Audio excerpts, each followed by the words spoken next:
Thank you for joining us for Ben a Minute. I'm Dina Beck. I had the recent pleasure of sitting with subject matter expert Andrew Brickman of Corporate Synergies. We talked about benefits administration challenges for HR and finance professionals. Take a look. Andrew, I'd like to talk with you today about the sheer volume of transactions HR professionals have to deal with. Tell me, why is benefits administration so prone to error? Dina, sheer volume of transactions is a great description for benefits administration. If you really think about it, there's a lot of moving parts to administering an employee benefit plan. While a lot of these aren't overly complicated, there's just a lot of them. If you think about it, enrollments need to be verified, dependents and spouses need to be confirmed, as well as information needs to feed third-party systems, both internally and externally to carriers and third-party vendors. So with all that back and forth, there's a good chance that error can happen.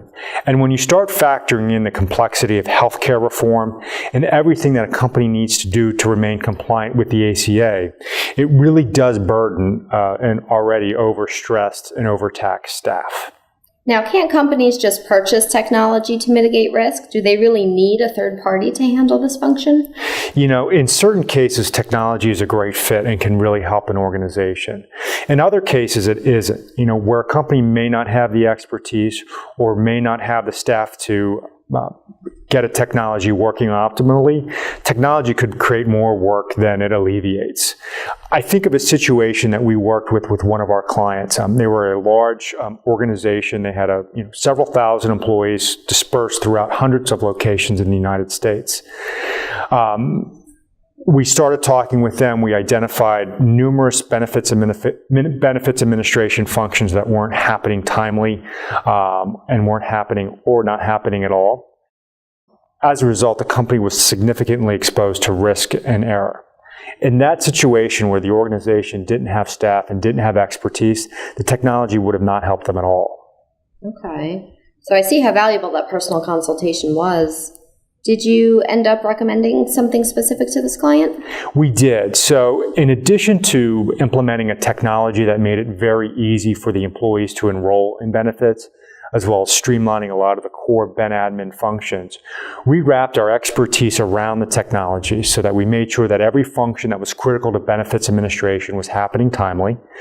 They were compliant with everything they needed to both from an ERISA and a healthcare reform standpoint. And then we embedded our team of advocates, something that we call Benefits VIP here at Corporate Synergies. And Benefits VIP really act as a service conduit for the employees. Employees could get all their benefits questions addressed, all their needs met through their Benefits VIP team. So as a result, we actually did an analysis after we implemented all of these services. And we mitigated over $700,000 in risk for this client, as well as creating a hard dollar savings of over $400,000. That's a tremendous savings. Do you see the outsourcing trend continuing? Is it only for large employers? While this employer was on the larger end, I actually see a lot of smaller employers adopting a lot of these strategies. Healthcare reform has really made it difficult for that smaller employer to keep up with everything that they need to do with benefits administration. So increasingly, companies that have 100, 200 employees really need help with benefits administration, and they are willing to look at third parties to help. Okay, that makes sense. Andrew, one last question. What can companies do to assess their risk and determine if outsourcing would help them? They really need to look at three key areas. The first area they need to consider is really compliance and ACA readiness.